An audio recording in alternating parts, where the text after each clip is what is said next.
খুব সহজ সরল এই ছেলেটি, যে কখনো কোনো মেয়ের সঙ্গে রোমান্স করেনি। তার স্বপ্ন সে বিয়ের পর তার জমানো সকল রোমান্স তার বউয়ের সঙ্গে করবে, কিন্তু সে বিয়ে করে নতুন বউ আনার পর তার বাসাতে একের পর এক এমন সব ঘটনা ঘটতে থাকে যে বাসর রাতে রোমান্স করা তো দূরের কথা, তার বউয়ের সঙ্গে একটু কথা বলবে সেটার পর্যন্ত সুযোগ হয় না। এরপরে এই বিবাহিত স্বামী স্ত্রী জাস্ট একে অপরের একটু স্পর্শ পাওয়ার জন্য যে পর্যায়ে যায় তা দেখে আপনার চোখের পানি চলে আসবে। তো চলুন জেনে আসি সেই কাহিনী। গল্পের শুরুতে গল্পের নায়ক শুক্লাকে দেখানো হয়। সে নায়িকা সোনাক্ষীর বড় ভক্ত ছিল, এই জন্য সে তার পুরো অটোতে তার ছবি লাগিয়েছিল। তার স্বপ্ন তার একটা বউ হবে যাকে সে অনেক বেশি ভালোবাসবে এবং সব সময় তাকে হাসি খুশি রাখবে। সে হবে পরীর মতো সুন্দরী, তাদের দুজনের একটা সংসার হবে। শুক্লা তার অটোতে বসে এসব কিছু ভাবছিল, তখনই তার অটোতে একটা লোক আসে আর সে একটি জায়গায় যেতে চাচ্ছিল, কিন্তু শুক্লা সেখানে যেতে চায় না, কারণ ওখান থেকে তাকে খালি আসতে হবে। তখন লোকটা শুক্লাকে আসার ভাড়াটাও দিতে চায়, তাই সে সেখানে যেতে রাজি হয়ে যায়। এরপর তারা সেখানে আসে, কিন্তু সেখানে আসার পর তাদের কারো কাছে ভাঙতি টাকা ছিল না।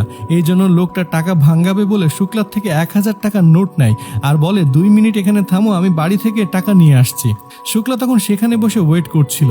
তখন সে দোকানদার শুক্লাকে বলে, তুমি ফেসে গিয়েছো, যে তোমার টাকা নিয়ে গিয়েছে সে কোনো ভালো মানুষ না, সে একটা চিটার। এভাবে সে অটো ড্রাইভারদের বোকা বানায়, আর তুমি প্রথম মানুষ না। শুক্লা তখন হতবাক হয়ে যায় আর সেখান থেকে চলে আসে। এরপর রাতে শুক্লা তার বন্ধুদের সঙ্গে খেলছিল, তখন আমরা জানতে পারি কালকে শুক্লার বিয়ে হবে। এটা নিয়ে সবাই শুক্লার সাথে অনেক মজা করছিল। একজন বলে, তুই তো দুনিয়াদারির কিছুই বুঝিস না, বিয়ের পর বউ কি চাই সেটা বুঝিস তো, নয়তো দেখবি বউ অন্য কারো সঙ্গে ভেগে গিয়েছে। এটা শুনে শুক্লা বলে, আমি তো অত কিছু বুঝি না, আমি এটা জানি যে আমি কোনো মেয়ের সাথে কখনো প্রেম করিনি, তাই আমার বউকে আমি খুব ভালোবাসবো, তাকে কোনো কিছুর অভাব বুঝতে দিব না। এরপর দেখি শুক্লা বিয়ে করে নতুন বউ নিয়ে এসেছে যার নাম ছিল লক্ষ্মী। তখন আমরা শুক্লার ঘর দেখি, একটা ঘরে সবাই খাবার খায় আর সকলে একসাথেই ঘুমায়। তাদের পরিবারে এখন 4 জন সদস্য। শুক্লার একটা বোন আছে যার বিয়ে হয়ে গিয়েছে। এরপর নতুন বউকে ঘরে এনে তারা সবাই বসেছিল। তখন শুক্লার মা লক্ষ্মীকে বলে, আমার জন্য 1 গ্লাস পানি নিয়ে এসো। তখন শুক্লা বলে, সে একটা নতুন বউ, আসতে না আসতে তুমি কেন তাকে কাজ করাচ্ছ, সে কি জানে গ্লাস কোথায়? তখন তার মা রেগে গিয়ে বলে, হ্যাঁ এটা তো রাজমহল আর তোমার বউ হচ্ছে রাজরানী, কোথায় কি আছে কিছুই জানে না, যাও তুমি গিয়ে আমার জন্য পানি নিয়ে এসো। এরপর শুক্লার মা শুক্লার বাবাকে বলে, দেখেছো বউ আসতে না আসতে আমাদের বিরক্ত মনে করছে। এরপর লক্ষ্মী পানি নিয়ে সেখানে আসে। শুক্লার মা পানি খেয়ে বলে, তোমার শ্বশুর এখন চা খাবে, 1 কাপ চা বানিয়ে নিয়ে এসো। লক্ষ্মী তখন চা বানাতে যায়। তখন শুক্লার বাবা মা টিভি দেখতে বসে আর গল্প করতে শুরু করে। এটা দেখে শুক্লার বুঝতে বাকি থাকে না যে তার মা ইচ্ছে করে লক্ষ্মীর সঙ্গে এসব কিছু করছে। সিন রাতে আসে আর আমরা দেখি শুক্লা মুখে ফ্রেশ ওয়াশ মেখে চুল ফিটফাট করে রেডি হচ্ছে, কেননা আজকে তো তার বাসর রাত। শুক্লা তখন একা একা নিজেকে দেখে হাসতে থাকে এবং খুব লজ্জা পেতে থাকে, কিন্তু তাদের তো একটাই রুম, সবাইকে একসঙ্গে থাকতে হবে। আর আমরা দেখি রাত 12টা পার হতে চলেছে, কিন্তু তার বাবা মা এখনো টিভি দেখছিল। তখন শুক্লা বলে, এখন টিভিটা অফ করতে পারো, অনেক রাত হয়েছে। তখন শুক্লার মা বলে, অত উতলা হয়েও না, 2 দিন দেরি হলে মরে যাবি না, আর পণ্ডিত বলেছে এখন শুভ মহরত নয়, এখন যা ঘুমিয়ে যা। তখন শুক্লা মন খারাপ করে একাই শুয়ে পড়ে। এরপর দেখি সবাই ঘুমিয়ে পড়েছে। তখন শুক্লা তার বউকে একটু স্পর্শ করে, ঠিক তখনই লক্ষ্মী ভয় পেয়ে চিৎকার দিয়ে ওঠে। তখন শুক্লার মা বলে, কি হয়েছে? লক্ষ্মী বলে, কিছুই হয়নি। তার বাবা বলে, নতুন ঘর হয়তো তাই সে ভয় পেয়েছে, কিন্তু তার মা সবকিছু বুঝতে পেরে লক্ষ্মীকে তার পাশে শুতে বলে আর তার বাবাকে শুক্লার সাথে ঘুমাতে বলে। শুক্লা তখন মন খারাপ করে ঘুমিয়ে পড়ে। এরপর সকালবেলা শুক্লার বাবা মা আবারও টিভি দেখছিল আর লক্ষ্মী কাজ করছিল আর শুক্লা তাকে দেখছিল। তখনই দরজায় কেউ একজন নক করে। শুক্লা দরজা খুলতেই দেখে তার বড় বোন রূপা এসেছে। ঘরে এসে সে অনেক কান্না করছিল। আসলে সে তার শাশুড়ির সঙ্গে ঝগড়া করে এখানে এসেছে আর সে বলে তার শাশুড়ি ভালো না, তারা সারাক্ষণ আমাকে দিয়ে চাকরের মতো খাটায়, তাই আমি একেবারে চলে এসেছি, এখন থেকে আমি এখানেই থাকবো। শুক্লা রূপাকে বলে, এভাবে ঝগড়া করে আসা ঠিক হয়নি, ঝগড়া মিটমাট করে নেওয়া উচিত। তখন তার মা রেগে ওঠে আর শ্বশুর বাড়ির লোকদের দোষ দেয় আর বলে সে এখানেই থাকবে, ওর স্বামী এসে মাপ না চাওয়া অবধি সে এখানেই থাকবে। কিন্তু সে একবারও শুনতে চায় না যে সেখানে কি হয়েছে আর দোষটা বা কারই ছিল। এরপর তারা আবারও টিভি দেখছিল। একে তো একটাই ঘর, তা আবার অনেক ছোট, তার উপরে আবার শুক্লা নতুন বিয়ে করেছে।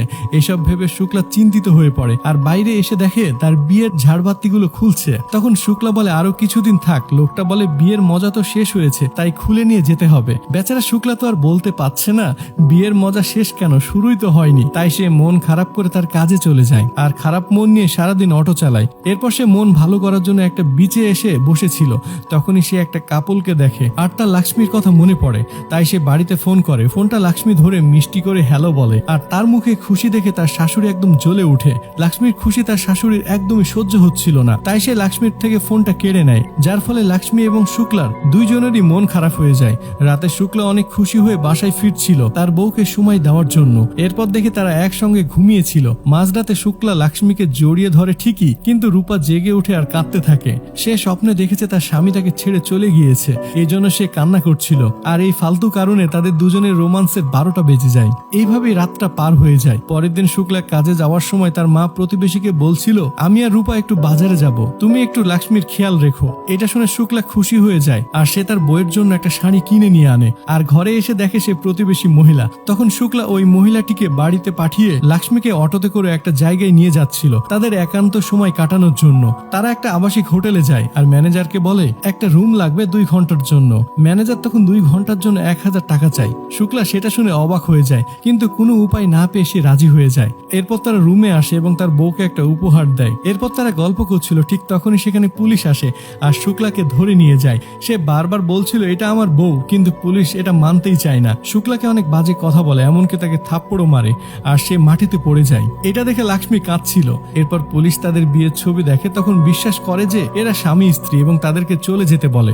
এখানে শুক্লার মন খুবই খারাপ ছিল আর লাক্ষ্মী কান্না করছিল। লাক্ষ্মীর কান্না দেখে শুক্লা অনেক কষ্ট পাচ্ছিল। তারা বাসায় আসার পরপরই তার মা বোন ফিরে আসে আর রূপা লাক্ষ্মীকে সেজে গুজে দেখে সে তো অবাক হয়ে যায় আর তার ভাইকে বলে, আমাকে তো কোনোদিন চুড়ি পারফিউম কোনো কিছুই নিয়ে এসে দাওনি, আর এখন বউ হয়েছে আর দিতে শিখে গিয়েছো। তখনই সেখানে তার মা আসে আর এসব কিছু দেখে সে রেগে শুক্লাকে বলে এত টাকা খরচ করার কোনো মানেই হয় না। এরপর রাত হয়। মাঝরাতে শুক্লা দেখে লাক্ষ্মী ঘরে নেই, সে বাইরে বসে কান্না করছিল, কারণ ঘরে তো সবার সামনে মন খুলে কাঁদারও কোনো উপায় ছিল না। এটা দেখে শুক্লা অনেক কষ্ট পায়। পরের দিন শুক্লা অটো নিয়ে বের হয় আর লাক্ষ্মী শুক্লার মা এবং বোনের সঙ্গে বাজারে আসে। তখন তার মা বাজারের ভেতরে যায়। রূপা তখন লাক্ষ্মীর কাছে এসে বাসরাত সম্পর্কে জানতে চায়। লাক্ষ্মী তখন বলে আমাদের মাঝে এখনো কিছুই হয়নি। এটা শুনে রূপা তো হাসতে থাকে আর বলে এখনো কিছু হয়নি? আমি নতুন বউ থাকতে আমার স্বামী তো আমাকে ছাড়তোই না, যেখানে মন চাইতো সেখানে আমরা রোমান্টিক হতাম। এরপর আমরা শুক্লাকে দেখি যে মদ খাচ্ছিল আর ভাবছিল সে এখন কি করবে। হয় তাকে নিজের জন্য একটা আলাদা বাসা নিতে হবে, কিন্তু সেটা নেওয়ার তার সামর্থ্য নেই, নয়তো তার মা বোনকে নিজের সমস্যাটা খুলে বলতে হবে, যেটার সাহস তার ভেতরে নেই। কিন্তু কিছু তো একটা করতেই হবে। এই ভেবে সে মাতাল হয়ে বাসায় ফিরে আসে। বাসায় ফিরে শুক্লা সরাসরি টিভিটা অফ করে আর তাদের সকলের সামনে বসে পড়ে। তার মা তো রেগে মেগে তাকিয়ে আছে। শুক্লা বলে, কি দেখছো? মদ খেয়েছি, আরো খাবো। তুই দরজা খুলবি না, দরজা ভেঙে ঢুকবো ঘরের ভেতরে। এসব শুনে তার মা তাকে অনেক বকছিল। তখন রূপা লাক্ষ্মীকে বলে ওর জন্য খাবার আনো। শুক্লা বলে, ভাইয়ের জন্য যখন তোর এতই দরদ, তুই আমার জন্য খাবার নিয়ে আয়, আর আমার বউ তোদের কোনো গোলাম নয়। এটা শুনে রূপা তো সেই রেগে যায়। শুক্লার মনে যা কথা ছিল সে সবকিছু বলে ঘুমিয়ে পড়ে। এরপর সকালে শুক্লা দেখে রূপা মোবাইলের টাকা রিচার্জ করে কোথাও যাচ্ছিল। তখন শুক্লা তার পিছু করতে থাকে। এরপর আমরা দেখি রূপা রেল লাইনে বসে তার স্বামীর সঙ্গে ফোনে কথা বলছিল। একটু পর শুক্লা তার কাছে আসে। রূপা রাতের জন্য তার উপরে এখনো রেগেছিল। তখন শুক্লা তার কাছে ক্ষমা চায়। এখানে আমরা জানতে পারি রূপার স্বামীর অবস্থা খুবই খারাপ। শুক্লার মতো তাদেরও একটাই ঘর, দুজনের মা বাবা থাকে, সাথে একটা ভাইও আছে, আর পুরো পরিবার স্বামী একাই রোজগারে চালায়, আর বাড়ির সব কাজ রূপা একাই করে। কিন্তু এটা রূপা চায় না, সেজন্য তাদের বাসায় ঝগড়া হয়েছে। তখন শুক্লা রূপার স্বামীর কাছে গিয়ে তাকে বুঝিয়ে রূপার কাছে আনে। তখন দুজন দুজনের দিকে তাকিয়েছিল, তারা দুজন দুজনকে খুব ভালোবাসতো, কিন্তু সমস্যা হলো তাদের পরিবার। এরপর সে রূপার কাছে ক্ষমা চায় আর বলে, আমাকে একটু সময় দাও, আমি সবকিছু ঠিক করে দেব, আমার সাথে বাসায় ফিরে চলো। কিন্তু রূপার মা বলে সে কোথাও যাবে না, তুমি যদি সত্যি রূপার ভালো চাও তাহলে আলাদা ঘর নিয়ে নাও। কিন্তু সুশীল তার পরিবারের কথা ভেবে বলে যে সে যদি আলাদা হয়ে যায় তাহলে তার বেকার ভাইদের পক্ষে তাদের সংসার চালানো সম্ভব হবে না। এই জন্য সে আলাদা হতে চায় না, আর একটু সময় চায়। কিন্তু রূপার মা এতে রাজি হয় না আর বলে, তোমার মা সবসময় রূপাকে দিয়ে কাজ করায়, একদমই বাড়ির দাসীর মতো করে রাখেন, রূপার সাথে সবসময় খারাপ ব্যবহার করে। তখন শুক্লা বলে সে তো ক্ষমা চাচ্ছে, একটু সময় চাচ্ছে, এটাতে তোমাদের কি সমস্যা?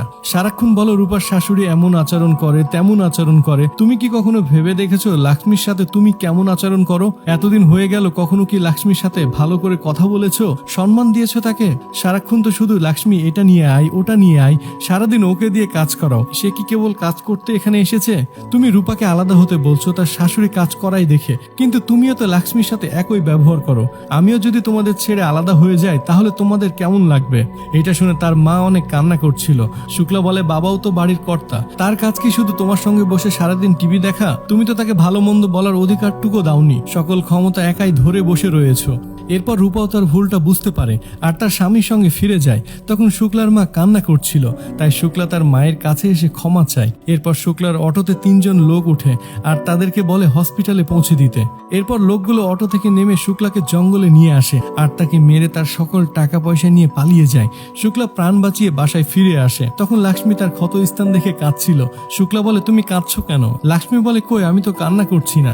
আসলে লক্ষ্মী তাকে অনেক বেশি ভালোবেসে ফেলেছিল, তাই সে কাঁদছিল। আর তখনই প্রথমবার লক্ষ্মী শুক্লাকে ভালোবেসে চুমু খায়। এরপর আমরা দেখি শুক্লার মা মানে লক্ষ্মীর শাশুড়ি নিজের ভুল বুঝতে পেরে ঠিক হয়ে যায় আর তারা সবাই একসাথে বসে খাবার খাচ্ছিল আর সবাই এখন অনেক খুশি ছিল। এরপর শুক্লা লক্ষ্মীকে নিয়ে একটা বিচে আসে, সেখানে তারা অনেক গল্প করছিল। এভাবে তারা রোমান্টিক সময় কাটায় আর এখানে রোমান্টিক মুহূর্তের মাধ্যমে এই মুভিটি এখানে শেষ হয়ে যায়। তো এতক্ষণ আপনারা দেখলেন 2017 সালে রিলিজ হওয়া লাভ অ্যান্ড শুক্লা মুভির এক্সপ্লেনেশন। মুভিটির IMDb রেটিং 7.3 আউট অফ 10। এই মুভিটি কমেডি, ড্রামা ও রোম্যান্স ক্যাটাগরিতে তৈরি করা হয়েছে। তো আজকের এই ভিডিও নিয়ে আপনার মতামত অবশ্যই কমেন্ট করে জানাবেন।